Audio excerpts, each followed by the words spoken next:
Okay, so, we always hear about business being like a battlefield, right? This constant fight to win, beat the competition. Right. But is that really all there is to it? I mean, It's when you look around, you see all these partnerships and team-ups happening, even between companies that are like rivals. Yeah, Makes you think maybe there's a bigger picture here. definitely. It's rarely just all-out war or total kumbaya. Right. It's this really interesting blend, and that's actually what we're diving into today, this idea of co-opetition. Ooh, I like that. We'll be exploring this groundbreaking book called, well, Co-opetition by these two professors, Brandenburger and Nalebuff. Co-opetition. I like it. It's catchy. So what is it exactly? What's so groundbreaking about this co-opetition thing? So it gives you this new way to think about strategy in business. It's not just about picking a side like, are you fighting or are you friends? It's seeing how those two forces are kind of always at play together and how you can use that to your advantage. Okay, so it's like almost like using both sides of the coin to get ahead. Exactly. Interesting. And what we want to do in this deep dive is like really break down their framework. We'll look at some cool concepts they came up with. There's one called the value net. The value net, okay. Yeah, it helps you see your whole business ecosystem in a new way. And then there's this really useful breakdown of the 5 elements of a game. They call it parts. Parts. Okay, I like acronyms. Break that down for me. What does PART stand for? So parts stands for players, added value, rules, perceptions, and scope. Okay, so understanding these parts can give me an edge in business. It can really help you see your options, become more strategic. Okay, I'm listening. And the best part, this isn't just like some heady theory, Right. We're going to bring it down to earth, talk about real world examples, insights that you can actually use to understand like what's really going on in your own business relationships. Okay, so less theory, more application. Love it. Okay, so let's jump right in. At the very heart of it, the basic idea is this. Hmm. Business is about cooperating to create value. So working together to make the pie bigger, right? Yep, yeah. But then at the same time, there's also this competition for how that bigger pie gets sliced up. So you're saying it's both at the same time? It is. It's both happening at the same time. Huh. War and peace. Kind of like, the book. Right, and that's exactly what the book calls it, War and Peace. They knew what they were doing with that title. They did, but not in that like super long, dense kind of way. This is about that constant push and pull that's always there. Got it. And this is where that term co-opetition really nails it. Ray Norda, the founder of Novell, a real pioneer, he actually coined it. He said, you got to compete and cooperate at the same time. It's holding that tension. Yeah, that makes a lot of sense. It's not one or the other. Exactly. It's this weird dance between the two. It is. It's a dance. So you're saying it's a much better, more accurate way to see things than just competition or cooperation by themselves. Yeah, way more useful. And what's so interesting is that around the same time this whole co-opetition thing was gaining steam, there was also this growing understanding that game theory is actually a really powerful tool to analyze business. Game theory. That's like what, using math and stuff to figure out strategy? Yeah, kind of. Like, think about it. In 1994, you have these 3, huge figures in game theory. They win the Nobel Prize. Oh, no bros, okay. And right around them, the FCC, the Federal Communications Commission, they used game theory to design this, massive multi-billion-dollar auction for radio spectrum. So it's not just theoretical then, it's actually being used. Oh, yeah, real-world stuff. Even the companies that were bidding, they were using game theory to figure out what to do, so this wasn't just some academic thing anymore. Wow, so game theory was getting serious attention. Yeah. So how did this impact the business world? Well, it's huge. Even those big management consulting firms, they started using game theory in the advice they were giving to companies. It was becoming clear that to really understand business, you got to analyze the game that's going on, all the competition and cooperation. So this Nobel Prize for Game Theory, it wasn't just an academic pat on the back. It signaled that, hey, this is how we should be looking at strategy now, especially when it comes to things like co-opetition, that mix of competition and cooperation we're talking about. Okay, so there's a new lens to see things through. Yeah. Makes things clearer, right? Exactly. Okay, so let's dig a little deeper here. To really see how competition and cooperation work together, Brandenburger and Nalebuff, they introduced this tool, this visual map. They call it the value net. The value net. Yeah, the value net. So tell me, what does that help us understand? Okay, so the value net, it's like a map of everyone who's important in your business world. It lays out 4 key groups. You've got your customers, of course. Right, the people buying your stuff. Yeah, exactly. Then you got your suppliers, the ones providing you with what you need to make your stuff. Makes sense. And then there's your competitors, obviously, the ones going after the same customers you are. The classic rivals, yeah. Right. But then there's this 4th player, and this one often gets overlooked, which is the shame because they're super important. It's the complementer. Complementor. Okay, I don't think I've heard that term before. Exactly. What's a complementor and how do they fit into this value net? Well, a complementer is someone whose product or service actually makes your product or service more valuable. And the other way around, too, you make theirs more valuable. Oh, so it's like a win-win. It is. It's mutually beneficial. Interesting. Can you give me some real-world examples so I can get my head around this? Sure. Think about cars, right? What's like a classic complement to a car?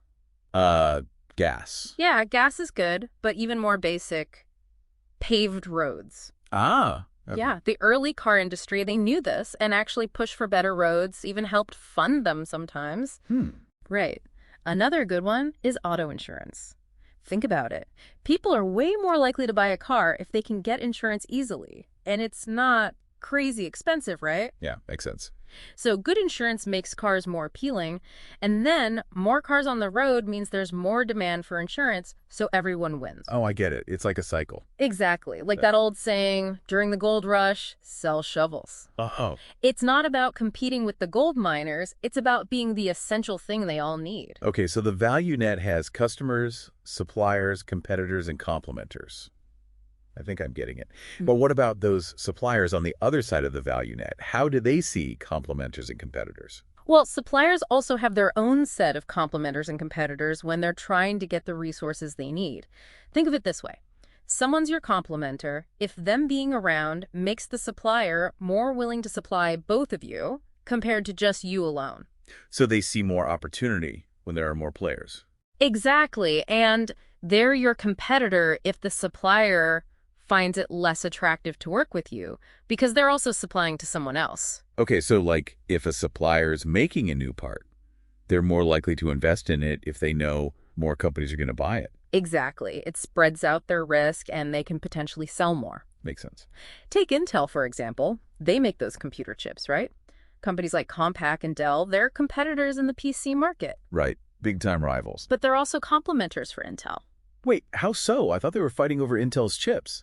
They are, but think about it. Intel spends billions on research and development, building those massive factories. Yeah, they got to keep innovating. Exactly. And by selling to both Compaq and Dell, Intel can spread those costs out. They sell more chips, each company pays less, and everyone gets the benefit of the latest tech. Ah, so they help each other out in a way. They do. It's not always just one company winning at the expense of another. Interesting. And you see this in other industries too. Like, take the F-22 fighter jet, right? That thing's super high-tech. Super expensive too, right? Yeah. And for it to work and for it to be even somewhat affordable, it relies on all these other programs. Stuff like advanced radar systems and all the fancy electronics. So like a whole network of technology. Right. And if funding gets cut for those other programs, well, suddenly the F-22 might not be so viable anymore. It could become too expensive or just not as effective without all those supporting systems. Makes sense. So mapping out this value net, this network of players, can really open your eyes to who's impacting your success beyond just your immediate rivals. Exactly. And to make this even more concrete, let's think about something we all know. A university. A university. Okay, I'm intrigued.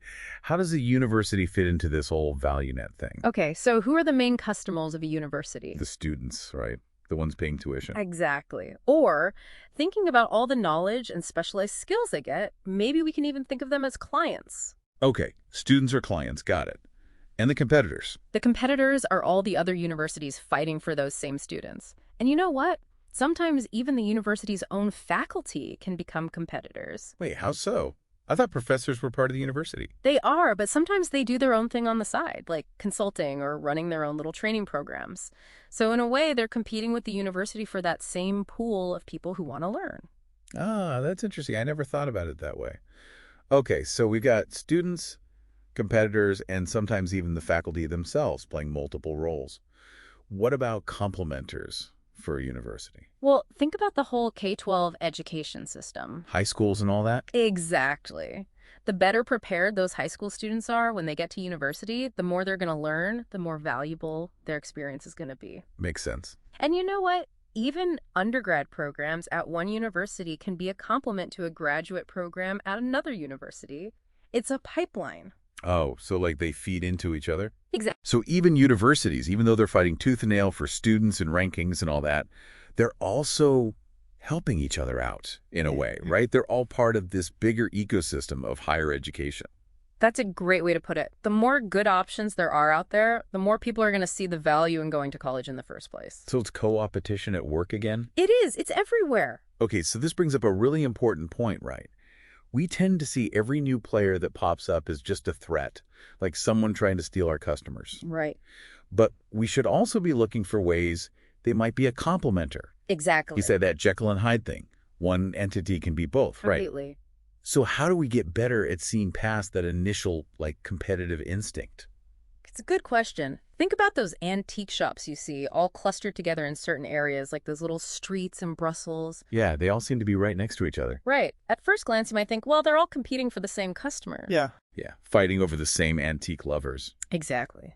But by being close together, they actually become a destination. Oh, I see what you mean. People are more likely to go there knowing there's a bunch of shops to browse. So it's more appealing than if they were all spread out. Exactly. They're all part of this antique district. It creates a bigger pie for everyone involved. Right. It's better to be part of a thriving hub than trying to be the only game in town, in a small town, so to speak. Exactly.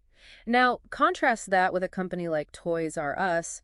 They usually like to be the only big toy store around, often in out-of-the-way locations with cheaper rent. Yeah, they were like the toy destination. Right, and that worked for them for a long time.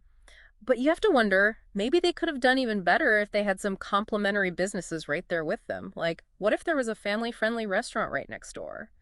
Or a little play area where kids could burn off energy? That's a good point. It would make the whole experience more appealing. So the availability and the cost of complements can really make or break a product, can it?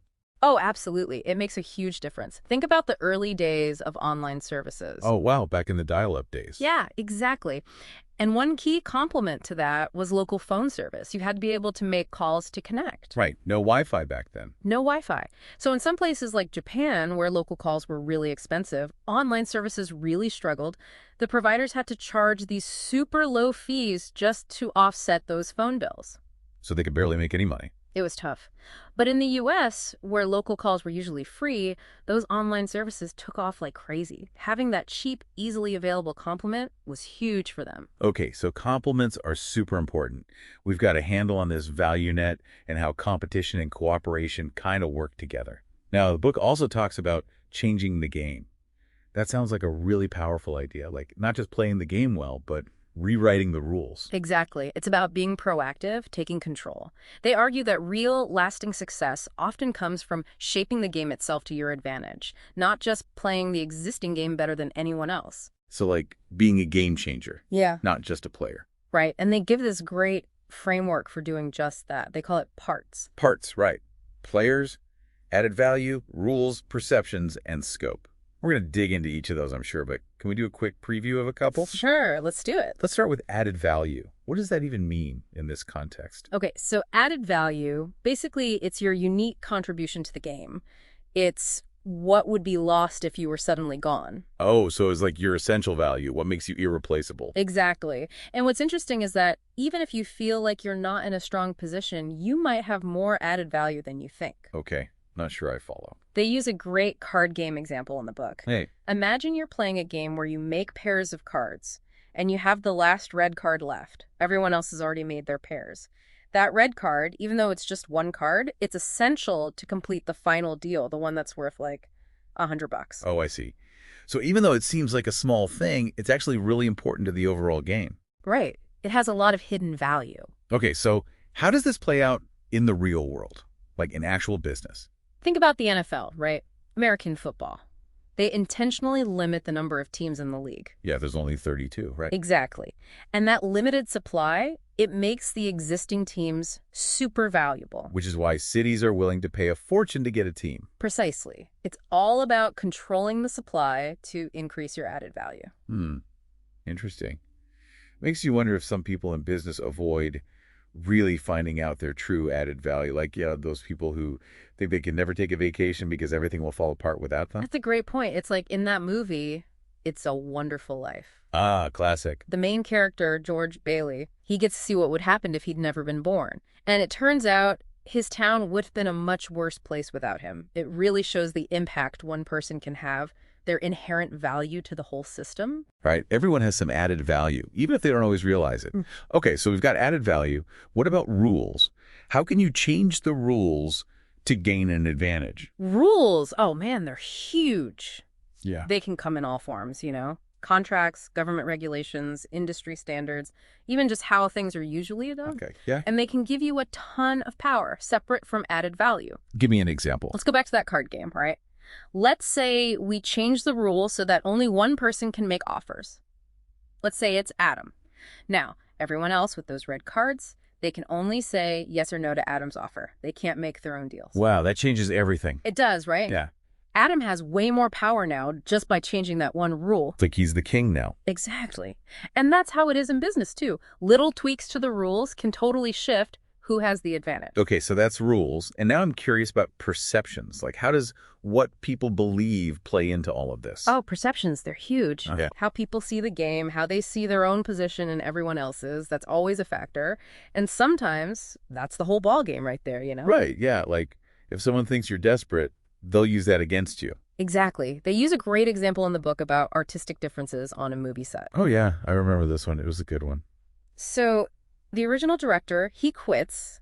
Suddenly the studio's in a panic. They need a new director fast, or it's going to cost them a ton of money. So they're in a vulnerable position. Big time.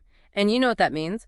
All the potential directors, they can basically name their price. They know the studio's desperate. And they'll take advantage of it. Exactly. The studio's perception of weakness becomes their reality. So it's not just about the facts. It's about how people interpret those facts.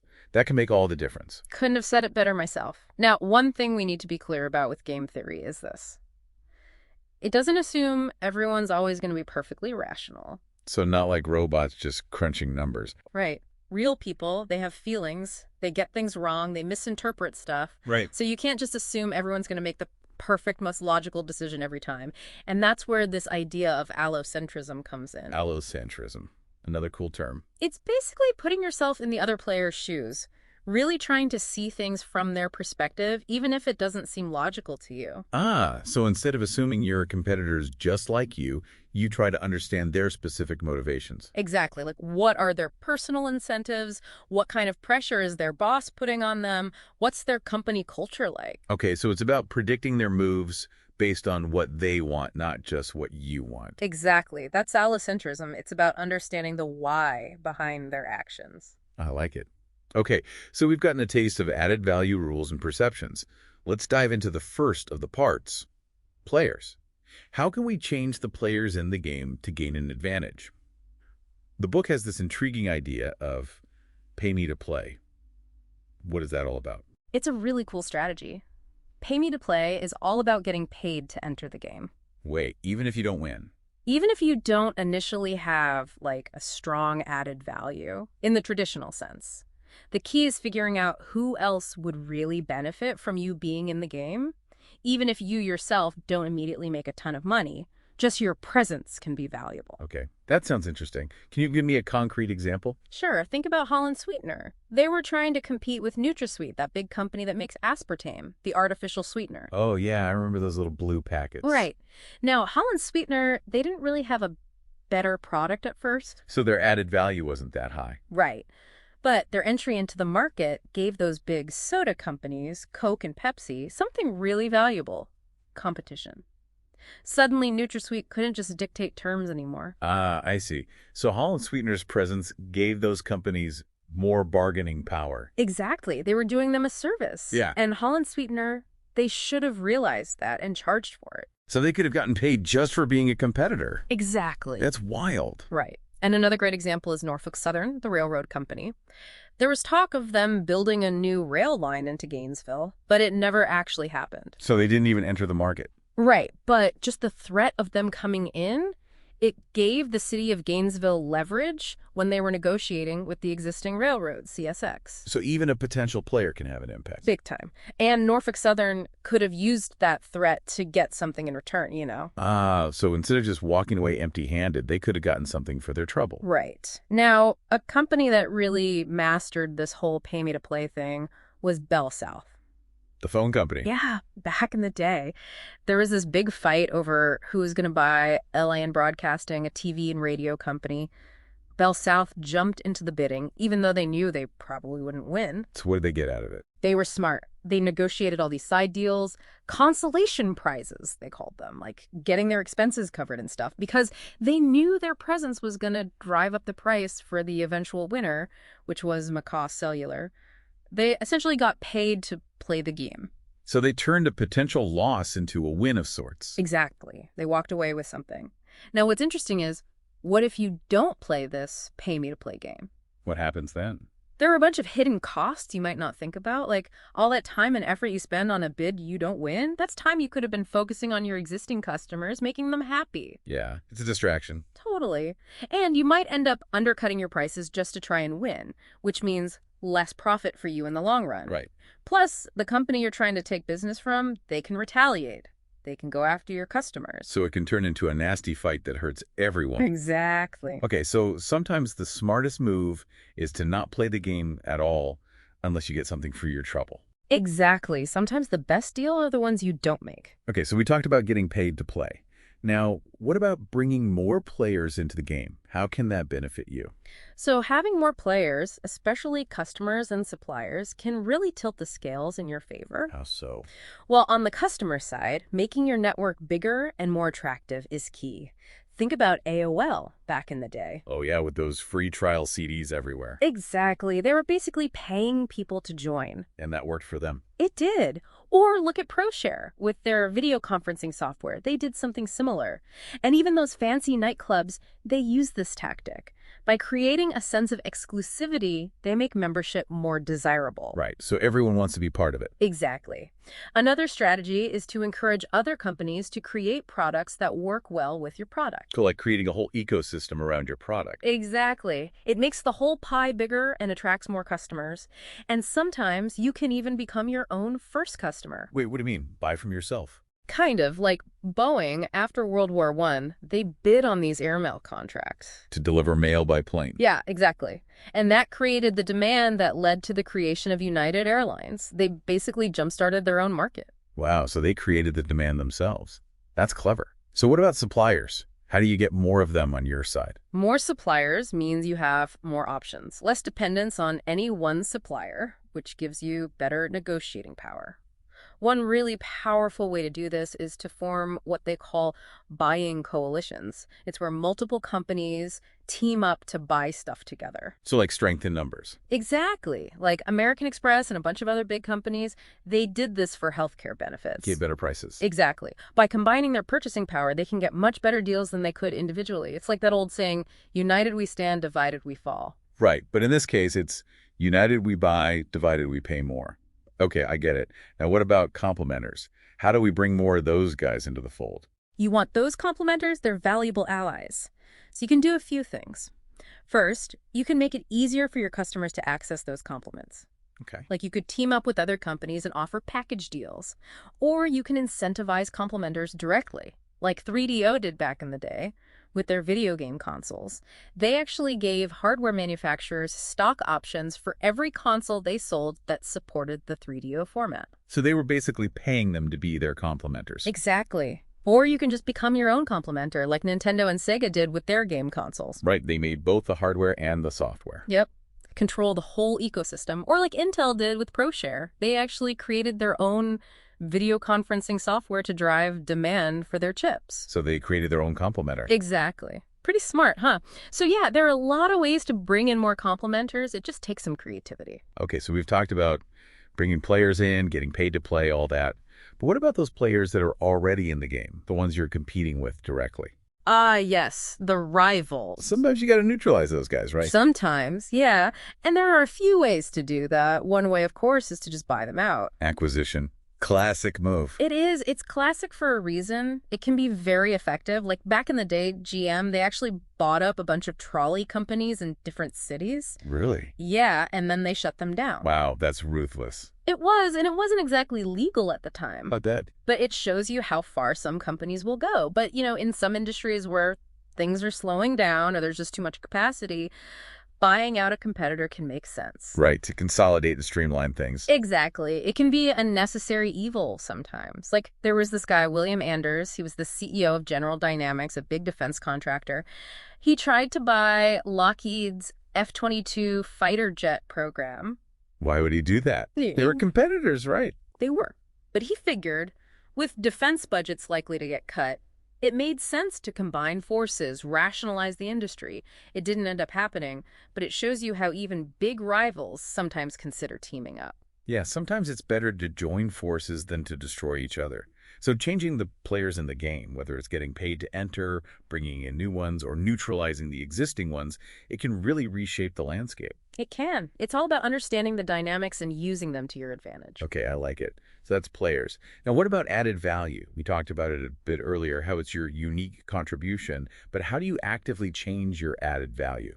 Great question. The book talks about a few strategies. One that makes a lot of sense is limiting supply. Okay, so basically make your product or service harder to get. Exactly. And when something's scarce, its perceived value goes up, and that gives you more leverage. We see this all the time, Like Nintendo with their video games. They don't just flood.